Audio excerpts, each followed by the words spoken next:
Hello, everyone, and welcome to another episode of Top 5 Saturdays Live with me, Chase Lee, and my co-host, Brian Sutfield.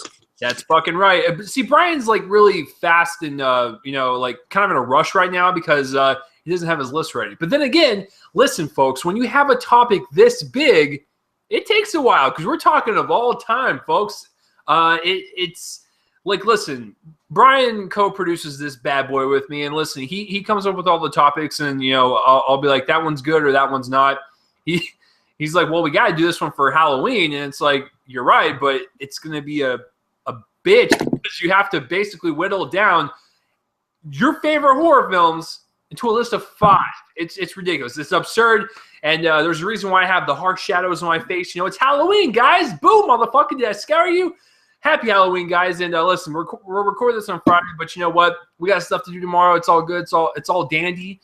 But for the Halloween episode, let's get a little creepy, let's get a little spooky, get a little gory, and let's talk about our top 5 favorite horror films. Now, before we get into our list, Brian, like you're not like a really. Did you hear my voice just crack? My balls just dropped. So you're not really like a big horror fan, are you? No, not really. No.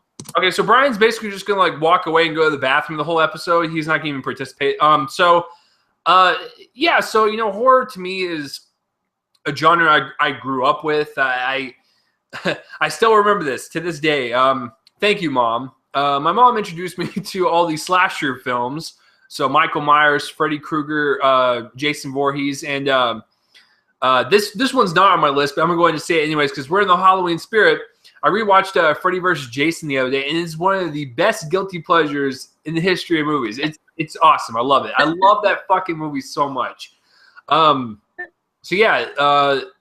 introduced to slasher films, and I just been fascinated with scaring the shit out of you, like of oneself. Like I don't know what it is about it, but I just love scaring the shit out of myself. So, at the end of the list, I will give my 3 movies that have ever given me nightmares, and they're 3 random ones, but I will give them. We're gonna give our top 5 lists, and there's really no like worst horror films of all time. Sure there is, but we'd be sitting here all night. This would be a 5-hour long podcast. So listen, I might have a couple honorable mentions I might throw in there, but other than that, like the way I looked at this list is that these are the 5 movies that I have seen multiple times, have put an impact on me, and actually creep me out in some way, shape, or form, whether it be psychological, gore factor, whatever, man. Horror to me is very versatile. You could have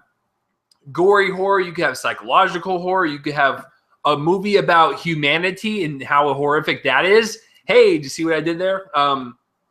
Horror can be told in many different fashions, and that's what's really great about this genre. It's very versatile, and a movie that can scare someone may not scare someone else. So it's all about perspective, man. So, Brian, have you made your list? I try to draw this out as much as possible. It's good. It's good. I'm done. Okay. So with that being said, Brian will start off as usual. So Brian, since you're not really the horror guy, I'm really curious as to what the hell's on your list. And listen, guys, I'm usually pretty good at guessing Brian's list. Ain't going to happen this week. I'm not going to even try. So our number 5s are going to kind of get into what our lists are probably going to be. So, Brian, I'm curious. What is your number 5 favorite horror film of all time? Nightmare on Elm Street. Ladies and gentlemen, ding, ding, ding, we have a winner. We have the same number 5. So let's gush about it, shall we? Brian, I'll let you go first. Why is Nightmare on Elm Street particularly scary to you? Well, the character of Freddy Krueger, played brilliantly by Robert Englund, always terrified me and gave me nightmares. No pun intended, but actually, no, there is a pun intended actually with this. But what I love is that Wes Craven knew how to scare me. Like that guy knew how to scare me. I mean, he's been gone for 2 months, rest in peace, and he really knew how to scare me. Like when he did a film like Scream. And didn't he do The Hill Has Eyes? Yes. Yeah, see, like those movies, terrified me because he knew how to create genuine horror. And that's why I love this movie so much. I mean, like, Robert Englund really portrayed Freddy Krueger beautifully well. I don't think anyone else could have played that character like him. And also, I mean, it was one of the first, if it was my really first exposure to Johnny Depp. Like, I mean, I didn't see this film until I was like 12, but like, it was, if you asked me what was the first film release that you saw with Johnny Depp, this would be it. And I mean, as Glenn, that death scene is one of the most iconic death scenes in any film ever. And I mean, really, just, I don't really have much to say about any of the films that I'm going to be talking about because they really just, to me, what a horror movie needs to do is scare me. If a horror movie does not scare me, then it failed to do its job. Like, it doesn't have to necessarily scare me. It just needs to also creep me out. And that's what most horror movies fail to do. I'll talk about, like, The Conjuring. Like, James Wan knows how to scare me, except for Insidious, to me at least. But, like, when you watch a film like Nightmare on Elm Street, like, I get terrified, and that's what I want to be whenever I watch a horror movie. I don't want to just be like, oh, yeah, there's that. I know where this is going. I know where that's going. When you watch Nightmare on Elm Street and you have no clue where it's going, you think you might, but honestly, you don't. At least I didn't think I knew where it was going to go. And yeah, I love Nightmare on Elm Street, and I think it's a great film. And I mean, if you guys have not seen it, if you're horror fans, I mean, if you're a horror fan, you gotta watch Nightmare on Elm Street. Even if you don't end up liking it, you gotta say, yeah, I'm a horror fan, and I watched Nightmare on Elm Street. So yeah, Nightmare on Elm Street's my number 5. It's a great choice, man. I'm glad I put it on there as well. And I forgot to. I get too excited about these episodes, guys. As usual, I have a board right here. I have my 5 listed right here, and Brian, I'm gonna write his as we go, and we'll compare when it's over with. Forgot to mention that. I apologize. Don't haze me too much. Anyways, Nightmare on Elm Street. Now let's get something straight. It's a slasher film. The reason why this one works in terms of the scare factor and the terror factor versus like a Jason Voorhees or a Michael Myers or a Chucky or a Leprechaun or what have you, this is terrifying. Like, think about it. If Michael Myers is chasing after you at 2 miles an hour, or Jason Voorhees is like slowly slogging through the forest, you can run away, grab a cab, and go to the next city and fucking stay in a hotel. But what you can't do with Freddy Krueger is escape the madman. The guy gets into your dreams and fucking kills you while you're sleeping. You can't escape that. He will pop up everywhere you fall asleep. That's why it makes it harder, because you have to stay awake. So that, to me, is more terrifying than a Jason Voorhees or a Michael, even though I fucking love those films. You look at my collection back there on that row. I'm pointing to it.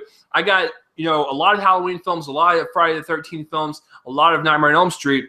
But, guys, you can't beat the original, okay? Wes Craven brought us a pretty terrifying villain. And I was actually thinking about this the other day as I was watching Freddy vs. Jason. People love Freddy. Freddy, like, molests and kills kids. Did you guys, like, even comprehend that? We love a character that, like, tortures children. It's amazing. But no, Robert Englund, like you said, he embodies that character. Now, if you watch the first one, it's more sadistic and it's more terrifying. But as the series progresses, he gets more into a dark comedic tone a little bit, which still works, especially with Wes Craven's New Nightmare, which is his first stab at like a meta film where it's like a film within a film and very self-referential and stuff. So, yeah, Nightmare on Elm Street, classic, man. Classic. And since we're on the subject, the way I'm going to do this for my honorable mentions, if anything on my list is from a very popular director with multiple movies, I might just mention some honorable mentions. Listen, I love Scream a lot. I do. And I think that's also a really great meta movie. You guys didn't know it was a meta movie? It's a meta movie. It's a spoof movie. That way, that makes Scary Movie a spoof of a spoof. Think about it. Mind blown. There you go. Enjoy your night. No, I love Wes Craven movies. Last House on the Left is a really good one. I love revenge films. That's actually pretty terrifying. Like Brian said, The Hills Have Eyes. I'm blanking. Red Eye.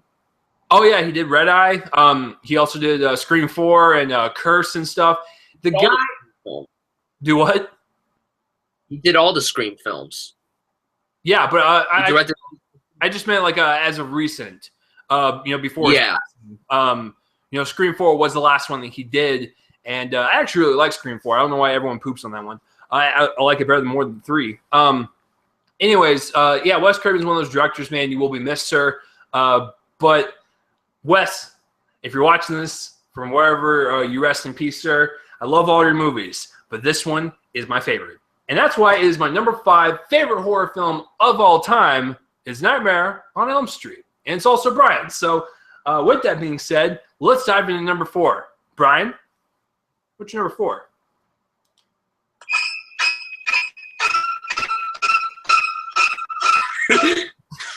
I tried to do like a rap and that didn't work. That was a complete fail. You can't monetize the Psycho theme. You're gonna like beatbox. You can't. No, don't do that.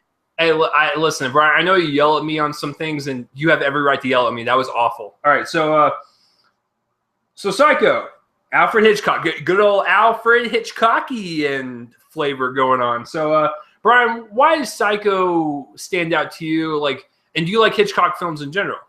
I do love Hitchcock films. I mean, the man was one of my favorite filmmakers ever. I mean, look at this. I have his collection. There's Psycho right there. Right there. Standing right in its glory. Psycho. I mean, one of the most iconic horror films of all time. Okay, Hal Rudnick. Oh, my God. Come on. Don't compare me to that amazing man. It's iconic. I'm also very fucking Jewish. Anyways, Hey. Whoa. Hey. Whoa. No. Mom, get out here. No, Mom.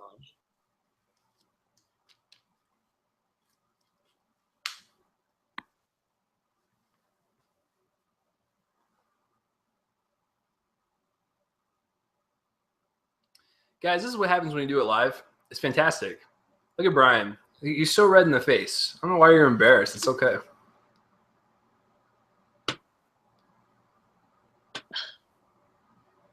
Psycho. Did you guys see how rude Brian was? He didn't introduce me to his mom. Like, do you see how rude Brian is, like, in real life now?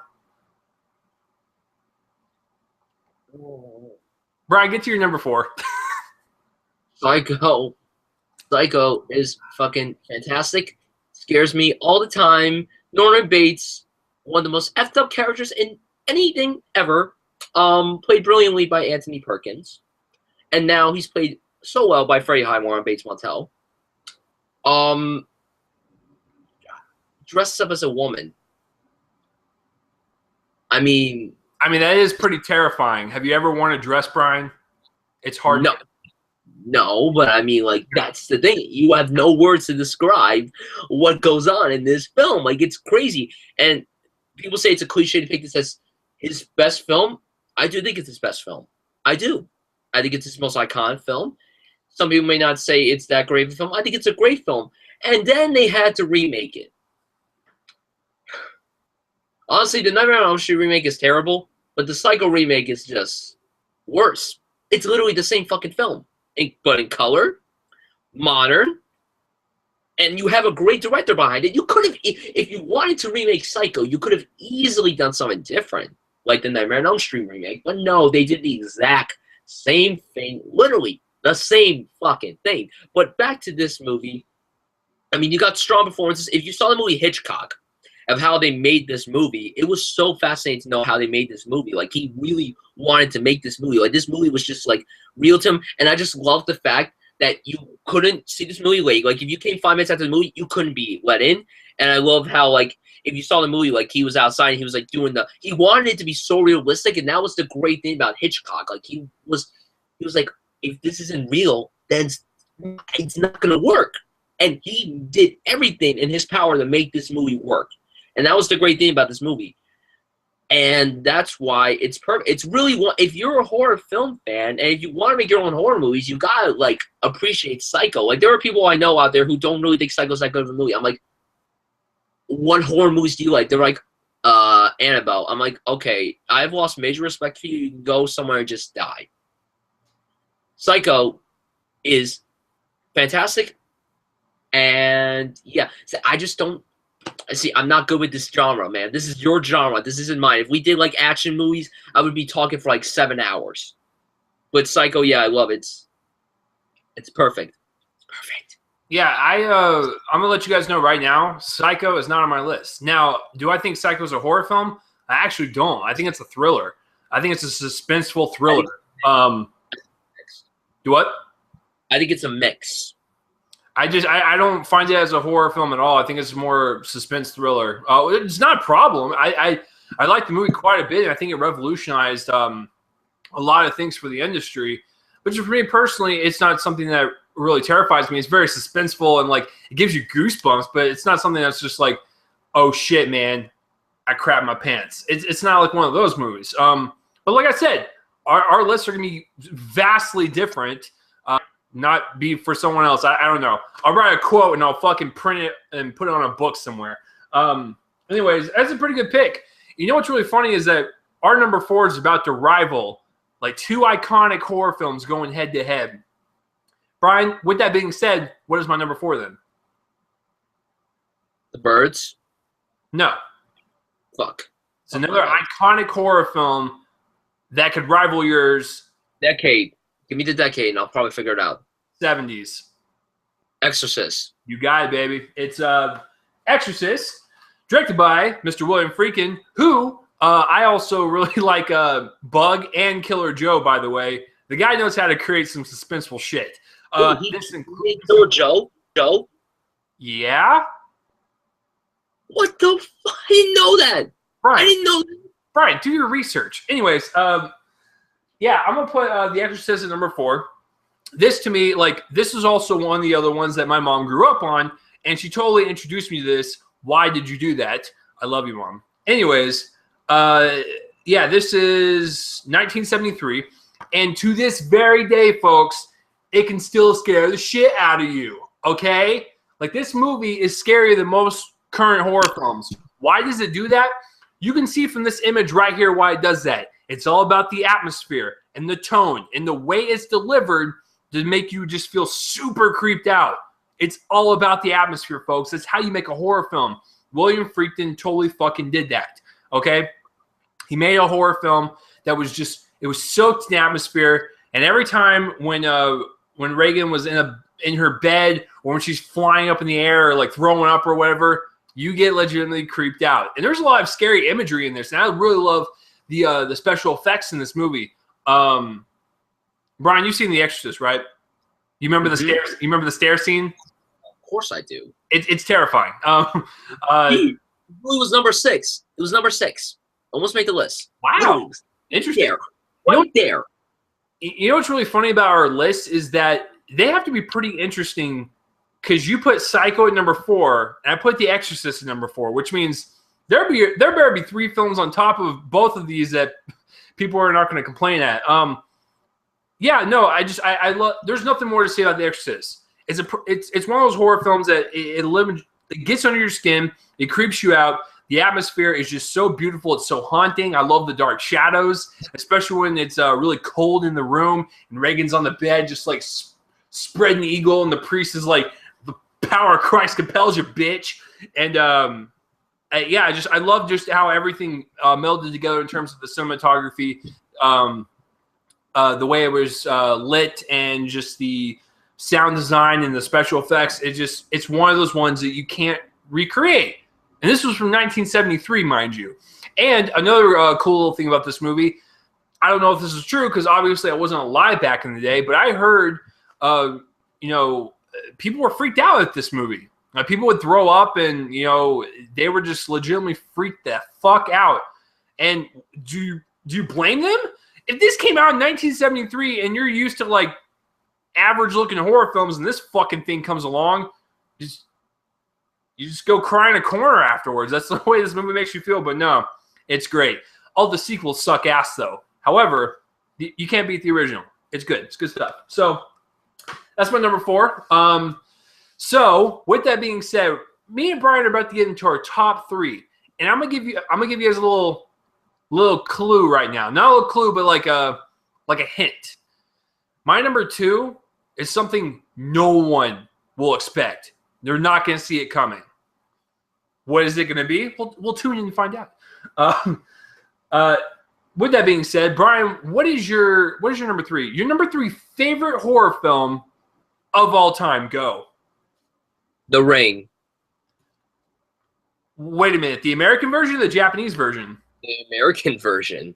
You I put respect the Japanese version very much. Go ahead. Say your thing. You put The Ring on your list. Yes. Damn. Now listen, guys, full disclosure. I love the American version of The Ring. And you're probably thinking to yourself, well, Ring U is better. It's actually not. I actually like our version more than the Japanese version. However, I agree with you 100%. And however, that is switched for The Grudge. I fucking hate our version, but Ju-On from Japan is fucking awesome. So to each his own, but I think the Ring that we did here is fantastic. But Brian's going to describe that to you because it's not on my list. So Brian's going to be the share of, or he's going to be the sole person to describe this. So Brian, tell us about The Ring. Why is it terrifying to you? For a PG-13 movie, this movie really felt like an R-rated movie because of how truly terrifying it is. When you watch a movie like this, where the beautiful Naomi Watts picks up a tape, puts it in the TV, and just watches the terrifying stuff, and the scene where the fucking girl comes out the TV, oh my God, it gives me a heart attack. It gives me a hat attack. And it just... goosebumps, man. I feel the goosebumps whenever I watch this fucking film. I'm probably going to watch it again tomorrow when I do a horror movie marathon with my friends. That's how I'm spending my Halloween. I'm going all out, people. Horror movies pretty much the entire day. It's amazing. But what I love about The Ring, Gore Verbinski directed this. He directed the first 3 Pirates films. He made some other films, but this might just be the best film he's ever done. Competing with the first Pirates film, this is the best film that he's ever done. And when I found out that he made this, I was really shocked. I'm like, the guy who made Pirates of the Caribbean directed The Ring, one of the best horror films I've ever seen. It's one of the best horror films of this century so far. Like, it's that good. Whoa! And what'd you say? I just said, whoa. That was all I said. What? All right. I want you to, before I go back to The Ring, name the 5 best horror films you've seen for the last 15 years. The Ring's on top of your head. You can't think of any.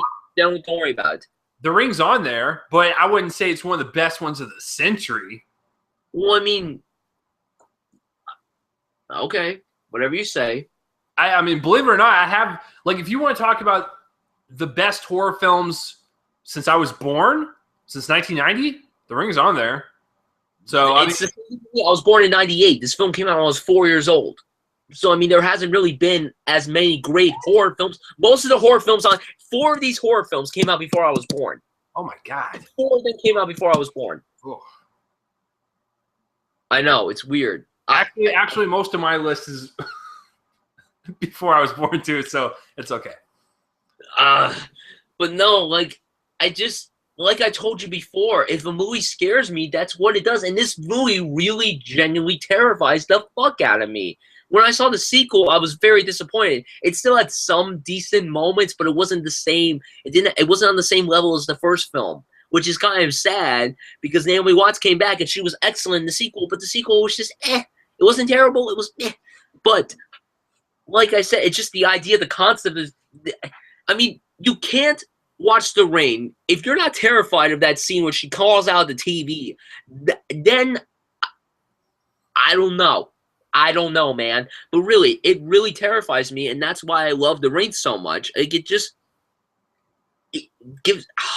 I feel pain right now just thinking about it. Like, it's that good of a film, and I really love it. And it's actually not really a film that a lot of people talk about. You would think, oh, The Ring's a film a lot of people talk about. When I ask the people in my school, a lot of them actually haven't seen The Ring.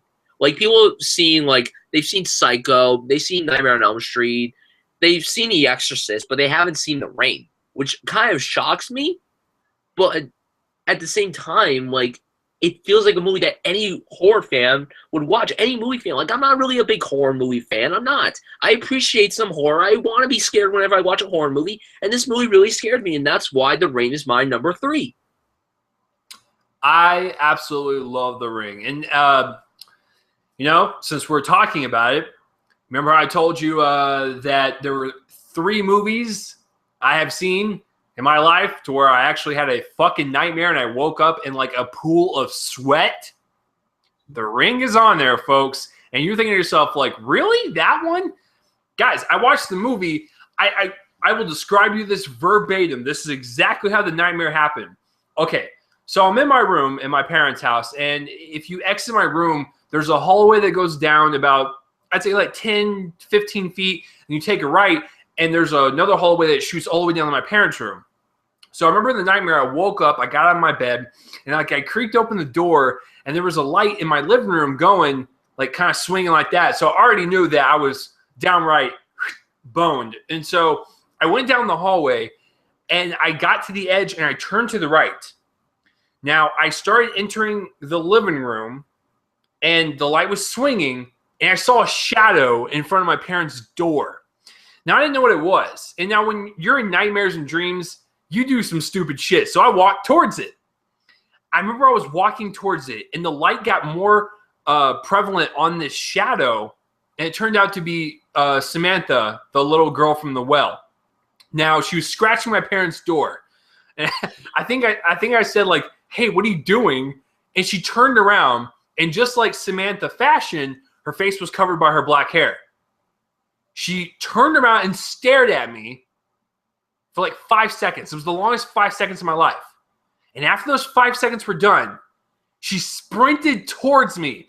And once I saw that, I hightailed back to my room. So I hit like the wall at the end of the hallway. I shot to my room. And as I was closing my door to my room, I saw her slam into the hallway, and she started sprinting towards my door. I closed my door, and I'm holding it, and she's like banging on it. I'm just like, go away, you fucking dirty well bitch. And so I didn't say that. I should have, though. And she probably would have went away. So anyway, she's banging on the door, and like I'm holding it, and it stops. I'm just like, okay, is she gone? So I went to my bed, and I totally wrapped myself under my covers because, I was 12, 13 years old. My room was dark. For some random reason, there was a flashlight next to my bed. I picked it up. I started playing with it. I clicked on the flashlight. The light shined towards the ceiling. I was like, okay. So I started waving it around my room. Nothing. I turned it off. I put a flashlight back on, and it was pointing at the corner of my room. Guess who was there? The fucking Samantha chick. So as soon as I turned the light on, I saw her standing in the corner of my room, and then she jetted towards me, and then that's when my alarm woke me up, and I went to school, and then I basically cried in the shower that whole point up until school. So there's my dream I had after watching The Ring. So thank you, Gore Verbinski. Thank you. Brian, after telling you that story, do you just want to watch The Ring now? I don't know what I want to do anymore in my life. I know. Your life is just really confusing right now. That was a real nightmare, and I did not make that up. I still remember it to this day. I had it in middle school. It was awful. I wanted to go to therapy afterwards. Thank you. That movie did its job. It scared the living fuck out of me. So anyways, that's a good pick, man. I love The Ring, but I just couldn't put it on my list. And but like I said, not going to knock you for putting on yours. This is a hard list to put together. For my number 3, I want more gore. And I mean, it's still got its thrills in there. It's still got its creep factor and its scary moments and stuff. But I want more gory on this one. I think Brian knows where I'm going with this. Now, I wanted to go with the sequel, but I figured that was more of a horror comedy than a straight-up horror film to really set the stage for this type of story and the characters and its action stuff. So I was like, let me give the first one a nod because I still love the first one, but I think the second one's better. I also love the remake. A lot of people don't. I do. It was one of my favorite horror films of 2013. It was my favorite horror film 2013. Brian, what's my number 3? Evil Dead. No, Evil Dead is the remake. I'm talking about The Evil Dead. The Evil Dead, folks. Listen, you want to talk about a movie that was made for $375,000. It has it here on the back. To really create this small, claustrophobic environment that's got its charm to it, but it's still got its creepy imagery with all of its high-octane gore scenes, and it's really cool stop-motion stuff. This is just an experience, man. And it's got tree rape. I don't like rape at all, but this one's got tree rape. It's fantastic. But no, this is basically, about some people in a cabin in the woods. They read a book, which I think is a very clever idea, by the way. It's a book about evil dead things. Like, it's great. So it's not zombies. It's not demons. It's fucking combined to get evil dead people, the Deadites or whatever. Yeah, anyways, I'm a huge fan of this entire trilogy. I love the fact that this one's it's a horror film, and it's got some comedic moments in it. The second one goes full-out horror comedy, which I think is better than this one. Sorry, but I still chose this one. I love Army of Darkness. It's a really cool medieval action film. And then I love the remake. I do, and I really hope they do a sequel. I honestly wish they would. But anyways, I love Bruce Campbell, man. I almost said, Brian's going to laugh. I almost caught myself. I said, I was thinking it, and it almost blurted out of my mouth hole. I almost said Ash Ketchum. Not Pokemon, but no, his name is Ash in the movie. He's a great hero. Like I said, it's really gory. And if you want to see like extreme gore, watch the remake. Goriest film in history with like 50,000 gallons of blood. Like the one below that was like 2,000 or something. So it's insane how much blood they use. But it's a gory film. It's a very fun film. It's very, very 70s, very low budget. But it's just one of those classics, man. I love me some Evil Dead. Love me some gore. Love me some... You what? What'd you say? Yeah, no, this I was just about to get to that. And another reason why I brought this up, it's free advertisement for Stars. Ash versus the Evil Dead comes out in Stars tomorrow, actually, Halloween. If you're watching this episode tomorrow, it comes out today. I'm really looking forward to it. It looks like so much fun. It looks like Bruce Campbell just having a shit ton of fun. I like Sam Raimi a lot as a filmmaker. I think the Evil Dead trilogy is the best thing he's ever done. And I even like Drag Me to Hell. I think it's a nice little horror film as well. So, but anyways, this is great, man. It's one of the goriest films ever made. Funny story about how I acquired this movie. So I'm Brian's age at this point in my life. I'm 16, 17 years old. And I looked up online. I was like, what are the goriest films of all time? And as a 16-year-old kid, I just wanted to see gore and tits in movies because that's how awful I was as a teenager. This popped up on the list, Evil Dead. And I was like, oh, very cool. Let me check it out. And, I watched the trailer or whatever. I was like, this looks really cheesy and corny. And I bought it out of a whim. I went to Walmart one day, back in the day, and it was like for $5. And I was like, hey, this is one of those movies I saw on the list, so I can't pass it up. So I totally bought it, and I watched it. I fell in love with it. I realized they made a sequel. I went back to Walmart. They had the sequel there for $5, so I got the sequel. And then I realized they made Army of Darkness, so I got that. So I've just been a huge fan of this whole series from the get-go. And I really enjoy it for what it is. Now, listen, is it the goriest film I own? No. Besides its remake, I do own another one that I almost wanted to put on this list. That would be Dead Alive. It's Peter Jackson's horror film that's super gory. It's ridiculous how much gore and blood they use. But as far as this one goes, it's still one of the goriest ones I own. So The Evil Dead, folks, check it out. And if you're on the fence about the remake, I'd still say see it. The reason why, in some regards, I actually like the remake more than this one. And you're probably thinking, whoa, what the fuck, man? The reason why I like the remake in some aspects more, it's actually, the cinematography is gorgeous. I love the use of lighting and color in the remake. It's so vibrant and so inviting. It's like beautiful eye candy while this like extreme violence is going on. It's a great combination. So in that regard, I think the remake is better. But, gotta go with the original, baby. It's groovy. It's absolutely fucking groovy. So that's my number 3. I know I keep rambling on about it. So we're getting down to our top 2. Now, I don't know where Brian's going to go with this, but I'm going to go ahead and lay it on the line right now. I've been thinking about this whole episode. I think me and Brian have another one in common. Now, is it going to be our number ones? Is it going to be his number two, my number one? I don't know. But I think we have one more in common. And I think I'm right.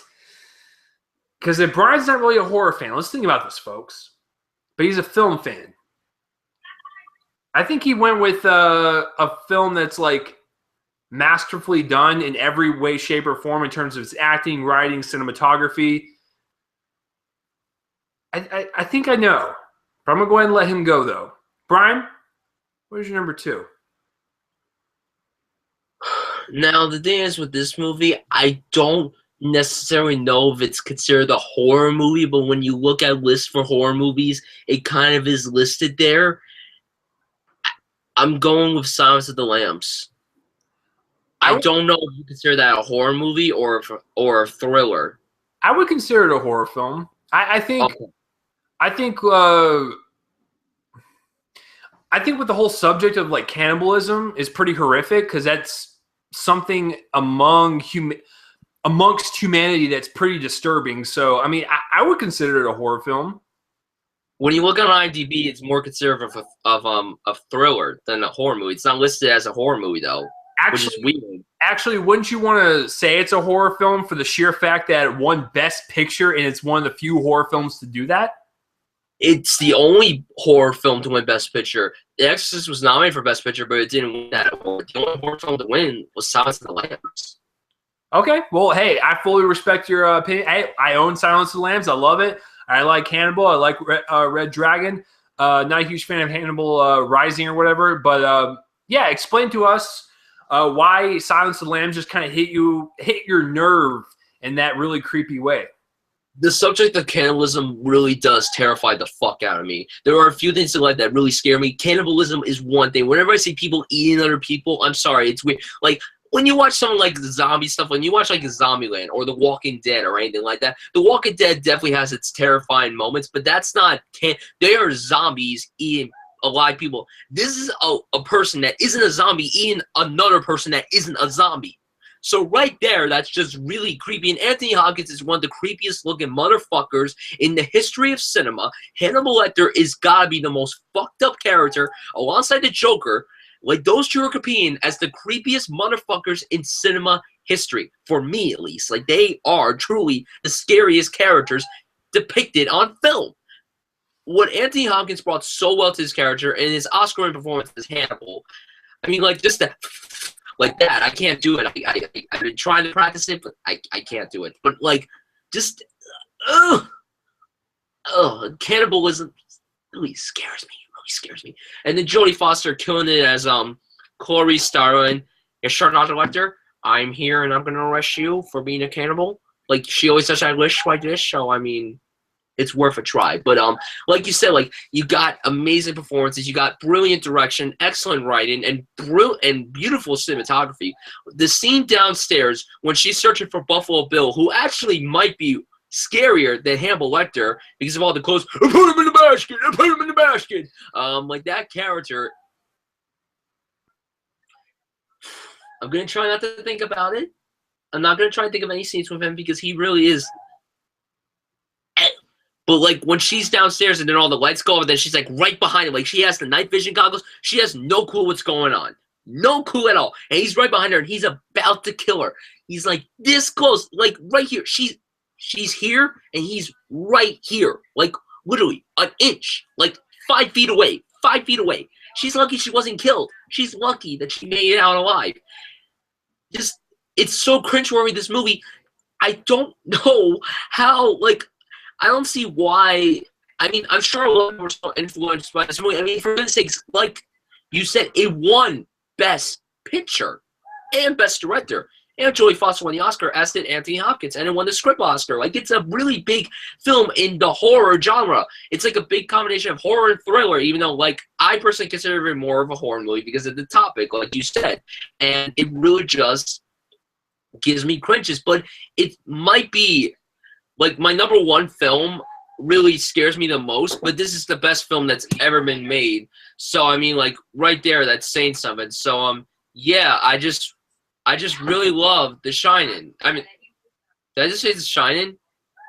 Ladies and gentlemen, I think Brian just spoiled his number one. Motherfucker. No. You know what's really funny is I'll get to that in just a second. My number 2, The Silence of the Lambs is a good pick.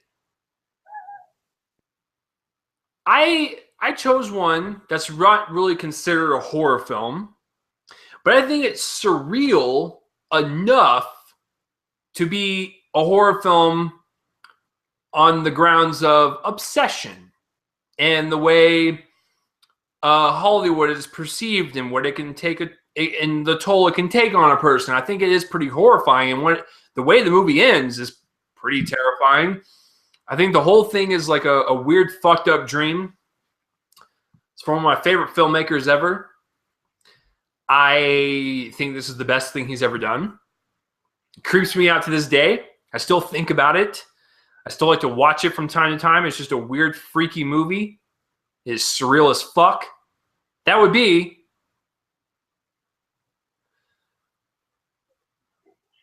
David Lynch's Mulholland Drive, folks. Now, you didn't really, yeah, Brian's confused. You didn't see this coming. I consider this a horror film. It is. If you watch this movie from start to finish, not only is it like a weird, fucked up dream, but it gets inside your head, man, and it's psychologically damaging. There's a couple of creepy imagery in here, just like David Lynch does, and really just kind of stays with you. It's one of those movies that came out in 2002, same year as The Ring, and it's still fucking creepy. Like, it really is. And I think it's Naomi Watts' best performance. So, is it a weird choice? Sure. But for me, like I said, the way the movie is portrayed and just the way it's put together in terms of David Lynch's weird-ass imagery with the scenes put together and the way it's edited and just the way it flows and stuff, it's like a weird dream. It is. And I think that it's just beautiful. It's a beautifully haunting movie about actresses in Hollywood and, like I said, obsession and just wanting to be on top and, you know, I don't know how to describe it. It's a weird movie. It really is, but that's like the main premise is like Naomi Watts goes to Hollywood. She's an aspiring actress, and that's all I'll say. But this one's great. It's one of the best movies ever made. It's one of my favorite movies in my collection. If you had to ask me right now, out of my 800 movies I have behind me right now, if I had to make a top 5 list, Mulholland Drive would be in there. That's how much I fucking love that movie. But I would consider that a horror film. Now, since Brian's in shame right now, congratulations, ladies and gentlemen. I can pat myself on the back. Didn't I just say that me and Brian would probably have one more in common? One more film to end this episode on? Quite frankly, it is one of the best horror films ever made. Me and Brian have the same number 1. Now, let me put this in perspective and really warp your mind on how I did my list. Number 5, Nightmare on Elm Street. It's got one of the best villains ever, and it's psychologically damaging. Just like Jack in The Shining. Number 4, I have The Exorcist. It's about atmosphere and tone and mood. The Shining does that as well. Number 3, I put The Evil Dead, and it's gory. Shining's got a shit ton of gore. Number 2, Mulholland Drive, it's very surreal. And so is The Shining, my friends. And that's why I put The Shining as my number 1 favorite horror film of all time. Nothing has really ever beat it. I've seen it multiple times. I'll go first, Brian. This is one of those movies, I'm just going to say it real quick. Stanley Kubrick is a genius. He's one of the only few directors I can think of at the top of my head that has literally done every single genre. Every time when he attacks a movie, he makes it his own, he makes it unique, and no one can ever copy his style. There's only one Stanley Kubrick, and I think every single film that I've seen from him, there's a couple of ones I haven't seen that he directed that I need to get to, but out of the ones I've seen are nothing short of amazing. And The Shining is one of those movies. Now, when this movie came out originally, it's a Stephen King novel, mind you. Stephen King did not like it, nor did Steven Spielberg. It's very interesting how a lot of people hated this movie and it got dogged on for so many years, and now it's a cult classic. It's kind of fascinating to me. But Stanley Kubrick is one of those directors to where everything he shoots, everything he edits, everything he writes, all the acting he gets out of the actors, it's like excellence. Like, he's nothing short of gold. He doesn't want the silver. He wants the fucking gold. The Shining's the same way. It's beautifully shot. It's beautifully acted. And it's very hauntingly acted, especially by good old Jack Nicholson. Shelley Duvall is like the only exception. I think she's okay, but she's not terrible like everyone makes it out to be. I just think she's kind of the weaker link. Not the weak link, the weaker link. I love the way it's lit. I love the tone of it. I love the atmosphere. It's so creepy the way Kubrick edits his scenes together to build up that suspense and tension, to reveal, like, you know, the end game of that scene, whether it be an image or a jump scare, whatever, it works. It totally just creeps you out. And then when you end on that the hedge mage scene or whatever at the very end, it's awesome, man. Like, Jack Nicholson running in the dark in an ice maze or a snowy maze with an axe trying to kill you.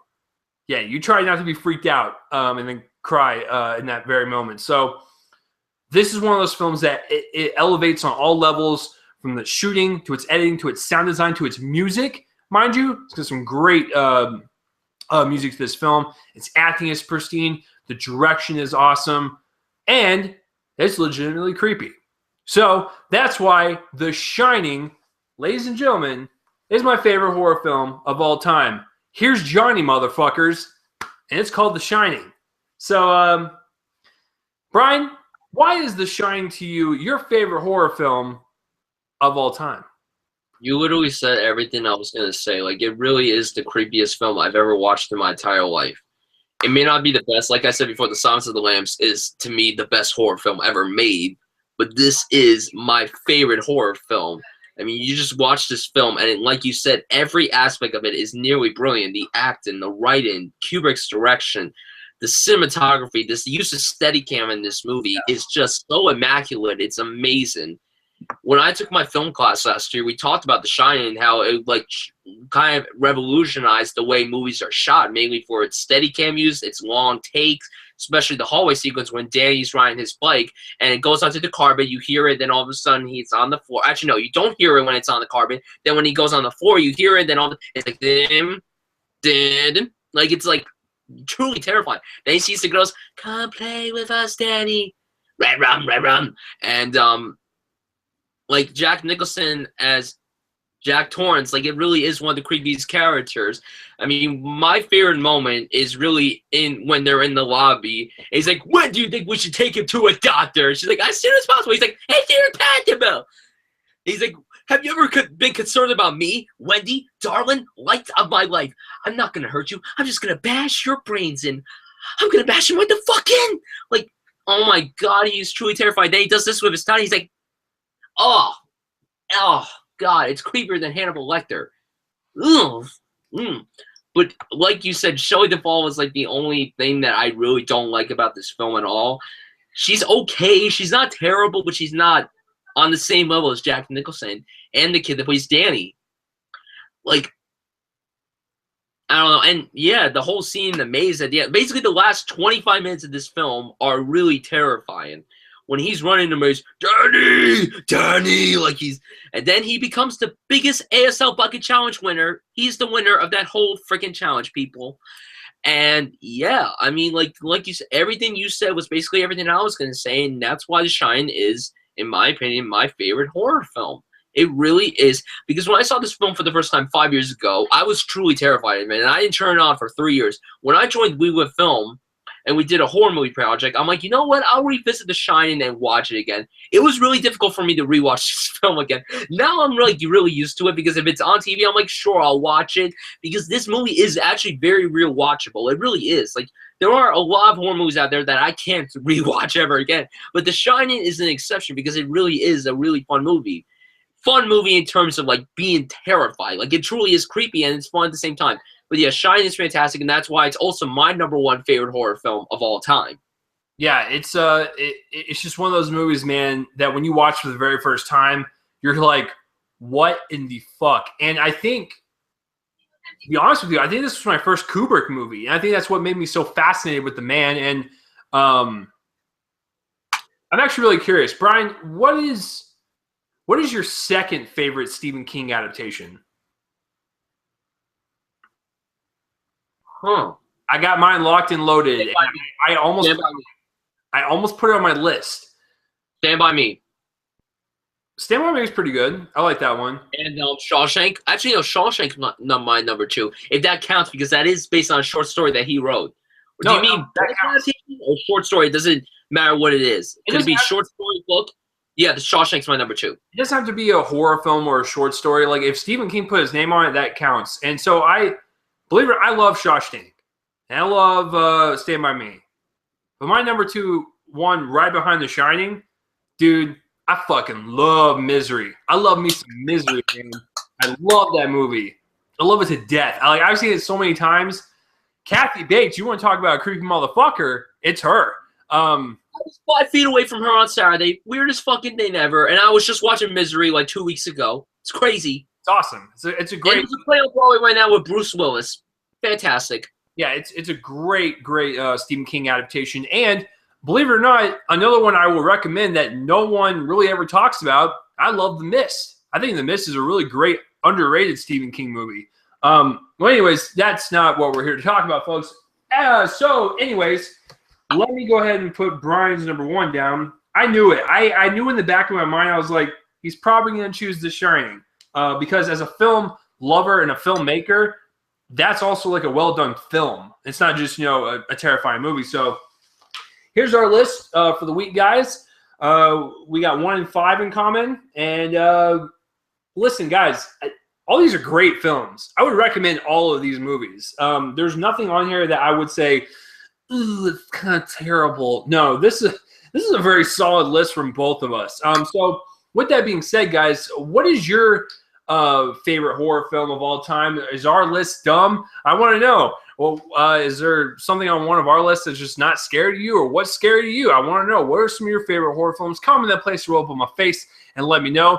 And like I said, there's really no honorable mentions. Like I mentioned a few throughout the episode, like Misery. I really love The Ring. I love Paranormal. I love Insidious. I love Nosferatu, the 1920s Dracula movie.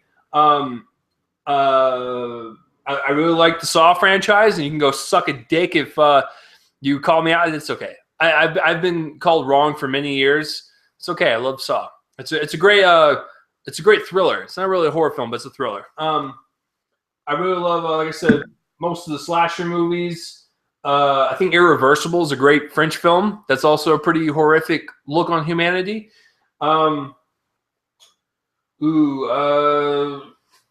Conjuring's good.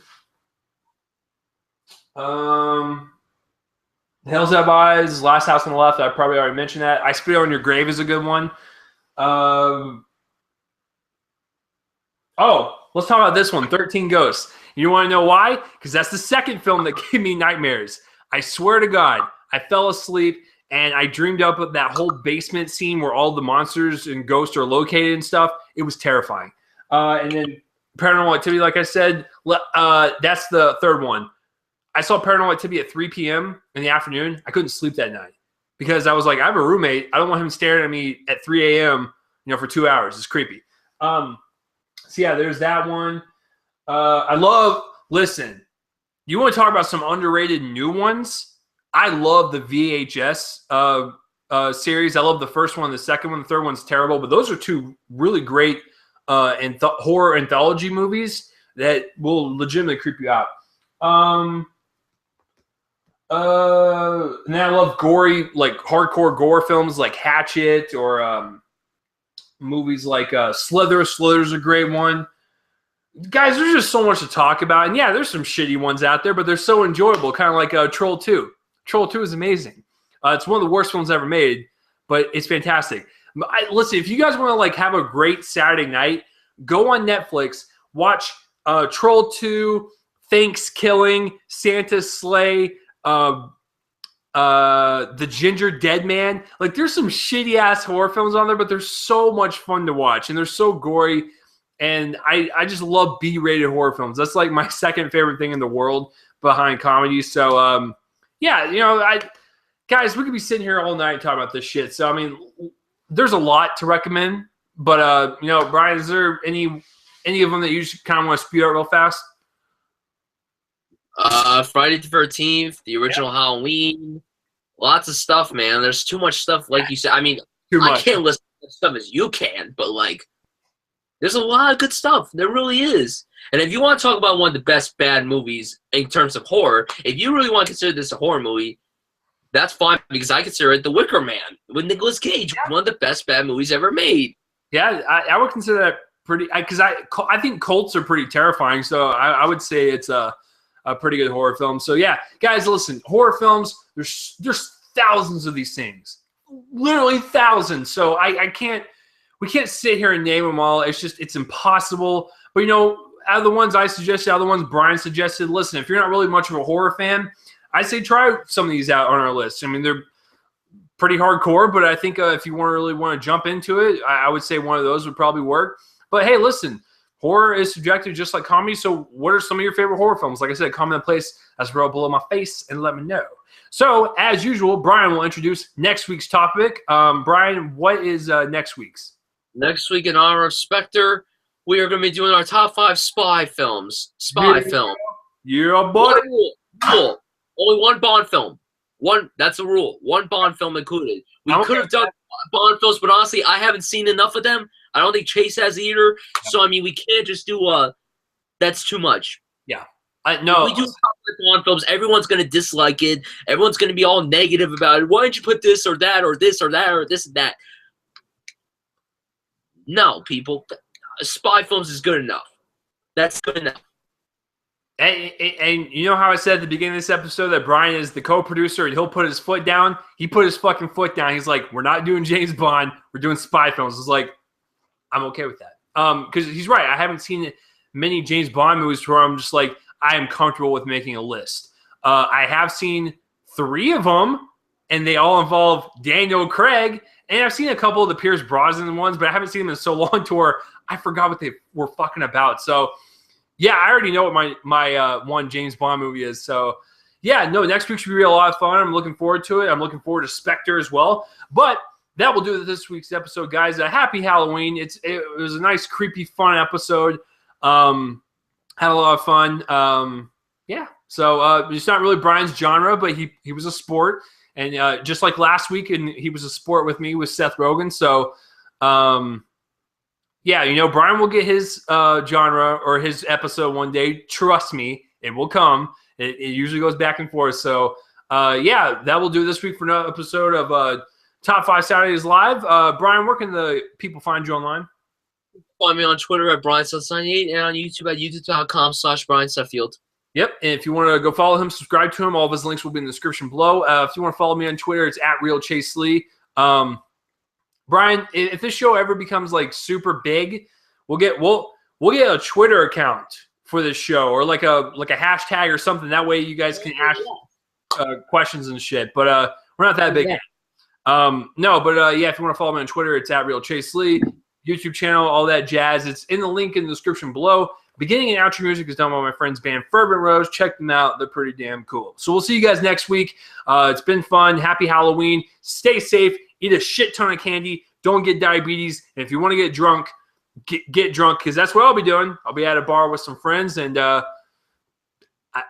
may not make it until next week, so Brian might have to run the show. I'm just kidding. I will make it back. So we'll see you guys next week for Top 5 Saturdays Live. I'm Chase Lee. I'm Brian Suffield. That's fucking right. So we'll see you guys next week for Top 5 spy films. Let's play the outro music. Oh man, I love me a good horror film, man. I love just crapping my underpants. It's fantastic, great feeling. We'll see you guys later.